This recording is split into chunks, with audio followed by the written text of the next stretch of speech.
દાખલા number 20 tan square 60 વત્તા 4 cos square 45 વત્તા 3 sec સ્ક્વેર 30 વત્તા 5 cos સ્ક્વેર 90 ની કિંમત શોધો. ધ્યાન આપો બોર્ડ ઉપર. tan સ્ક્વેર 60 તો tan 60 નું મૂલ્ય કેટલું છે √3.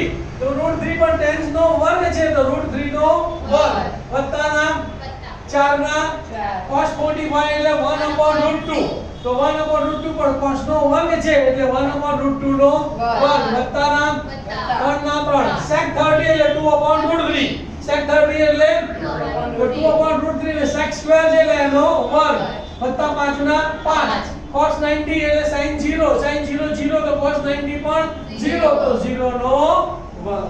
સાદુરૂપ આપીએ √3 નો વર્ગ એટલે 3 વત્તા 4 ના 4 1 નો વર્ગ 1 √2 નો વર્ગ 2 એટલે 1/2 વત્તા 3 ના 3 2 નો વર્ગ 4 √3 નો વર્ગ 3 વત્તા 5 0 નો વર્ગ 0. ચલો 3 ના 3 વત્તા 2 દુ 4 2 એકા 2 એટલે વત્તા 2 3 3 ઉડી ગયા વત્તા 4 અને 5 ગુણ્યા 0 એટલે 0. 3 ને 2 5 ને 4 9 તો કિંમત કેટલી આવી એની 9.